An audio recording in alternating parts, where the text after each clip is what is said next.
Mobile channels நேயர்களுக்கு வணக்கம். இன்றைய அரசியல் பரபரப்பு என்னன்னு பார்த்தோம் அப்படின்னா, விஜய் ஆதவ அர்ஜுனா திடீர் சந்திப்பு. ஆமாங்க, 2026க்கு தேர்தல் காலத்துக்கு விஜய் அவர்கள் ரெடி ஆயிட்டாரு. நம்ம பனையூர்ல பார்த்தோம் அப்படின்னா மாவட்ட செயலாளர் பொறுப்பு எல்லாருக்குமே வாதி வழங்கிட்டாரு. இன்னும் கொஞ்சம் தான் பேலன்ஸ் இருக்குன்னு சொல்லிட்டு நினைக்கிறேன். அதையும் கூடிய விரைவில் அந்த மாவட்ட செயலாளர்கள் விஷயம், இந்த நிர்வாகிகள் எல்லாருமே அந்தந்த மாவட்டத்துக்கு எல்லாருக்குமே பதவி எல்லாருக்குமே வந்துடும். அதனால அரசியல் களத்துக்கு இவங்க தயாராயிட்டாங்க.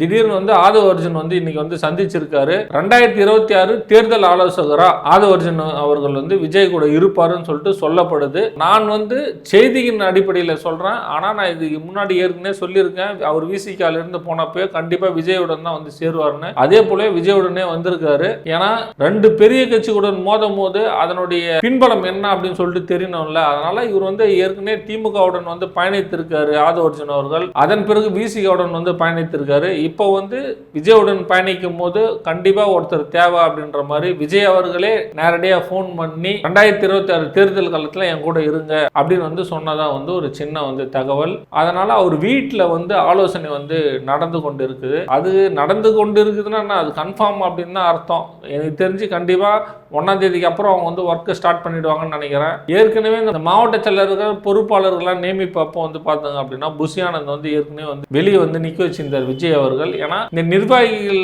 நியமிக்கிறதுல யார்கிட்டயுமே காசு வாங்கக்கூடாது அப்படின்ற ஒரு விஷயத்துல அவர் ரொம்பவே உறுதியா இருக்காரு. ஏன்னா நிறைய கெட்ட பேரு நிறைய அரசியல் கட்சியெல்லாம் நம்ம பார்த்திருப்போம். அதே போல நம்மளுடைய கட்சிக்கும் வந்துடக்கூடாதுன்னு சொல்லிட்டு விஜய் அவர்கள் ரொம்பவே உறுதியா இருக்காரு. அந்த நிலையில புஷி ஆனந்தை பத்தி யார் என்ன போட்டு கொடுத்தாங்கன்னு சொல்லிட்டு தெரியல. அதனால அவரையும் வெளியே அமைச்சிட்டு தொண்டர்கிட்ட ரொம்பவும் ஆவேசமா சொல்லியிருக்காரு, கட்சி பணியை மட்டும் பார்க்கணும், காசுக்காக யாரையுமே பதவியில நியமிக்க கூடாது அப்படின்னு சொல்லி ரொம்ப ஸ்ட்ரிக்டாவே சொல்லியிருக்காருன்னு சொல்லிட்டு நிர்வாகிகள் பேசியிருக்காங்க. ஏற்கனவே திமுகவுக்கு 2026 தேர்தலில் ரெடி ஆயிட்டு கிட்டத்தட்ட ஒரு 6 மாசத்துக்கிட்ட ஆயிடுச்சு. அதிமுகவுக்கு ரெடி ஆயிட்டே இருக்காங்க.